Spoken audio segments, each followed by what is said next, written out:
ಡಿ.ಕೆ. ಶಿವಕುಮಾರ್ ಎಂಬ ಹೆಸರಿನಾದ ನಾನು ಕಾನೂನು ಮೂಲಕ ಸ್ಥಾಪಿತವಾದ ಭಾರತದ ಸಂವಿಧಾನ ವಿಷಯದಲ್ಲಿ ನಿಜವಾದ ಶ್ರದ್ಧೆ ಮತ್ತು ನಿಷ್ಠೆಯನ್ನು ಹೊಂದಿರುತ್ತೇನೆಂದು ನಾನು ಭಾರತದ ಸಾರ್ವಭೌಮತ್ವವನ್ನು ಮತ್ತು ಅಖಂಡತೆಯನ್ನು ಎತ್ತಿ ಹಿಡಿಯುತ್ತೇನೆಂದು ಮತ್ತು ಕರ್ನಾಟಕ ರಾಜ್ಯದ ಮುಖ್ಯಮಂತ್ರಿಯಾಗಿ ನನ್ನ ಕರ್ತವ್ಯವನ್ನು ಶ್ರದ್ಧಾಪೂರ್ವಕವಾಗಿ ಮತ್ತು ಅಂತಃಕರಣಪೂರ್ವಕವಾಗಿ ನಿರ್ವಹಿಸುತ್ತೇನೆಂದು ಭಯ ಅಥವಾ ಪಕ್ಷಾತೀತವಲ್ಲದೆ ರಾಗ ದ್ವೇಷವಿಲ್ಲದೆ ಎಲ್ಲ ಬಗೆಯ ಜನರಿಗೆ ಸಂವಿಧಾನಕ್ಕೆ ಮತ್ತು ಕಾನೂನಿಗೆ ಅನುಸಾರವಾಗಿ ನ್ಯಾಯಯುತವಾಗಿ ಮಾಡುತ್ತೇನೆಂದು ನನ್ನ ಅಜ್ಜ ಗಂಗಾಧರಜ್ಜನ ಹೆಸರಿನಲ್ಲಿ ಪ್ರಮಾಣ ಮಾಡುತ್ತೇನೆ.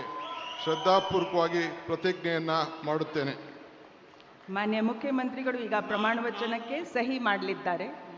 ನಾನು ಡಿ.ಕೆ. ಶಿವಕುಮಾರ್ ಎಂಬ ಹೆಸರಾದ ನಾನು ಕರ್ನಾಟಕ ರಾಜ್ಯದ ಮುಖ್ಯಮಂತ್ರಿಯಾಗಿ ನನ್ನ ಪರ್ಯಾಲೋಚನೆಗೆ ತರಲಾಗುವ ಅಥವಾ ನನಗೆ ತಿಳಿಯದೇ ಬರುವ ಯಾವುದೇ ವಿಷಯವನ್ನು ರಾಜ್ಯದ ಮುಖ್ಯಮಂತ್ರಿಯಾಗಿ ನನ್ನ ಕರ್ತವ್ಯವನ್ನು ಮುಕ್ತ ನಿರ್ವಹಣೆ ಅಗತ್ಯವಾಗುವುದೆಂದು ಸಂದರ್ಭದಲ್ಲಿ ಅಲ್ಲದೆ ಅನಾತ್ಯ ಯಾರೇ ವ್ಯಕ್ತಿಗೆ ಅಥವಾ ವ್ಯಕ್ತಿಗಳಿಗೆ ಪ್ರತ್ಯೇಕವಾಗಿ ಅಥವಾ ಪರೋಕ್ಷವಾಗಿ ತಿಳಿಸುವುದಿಲ್ಲ ಅಥವಾ ಬಹಿರಂಗಪಡಿಸುವುದಿಲ್ಲ ಎಂದು ನನ್ನ ಅಜ್ಜನ ವೀರ ಗಂಗಾಧರ ಅಜ್ಜರ ಹೆಸರಿನಲ್ಲಿ ಪ್ರಮಾಣ ಮಾಡುತ್ತೇನೆ. ಶ್ರದ್ಧಾಪೂರ್ವಕವಾಗಿ ಪ್ರತಿಜ್ಞೆಯನ್ನು ಮಾಡುತ್ತೇನೆ. ಧನ್ಯವಾದಗಳು ಸರ್.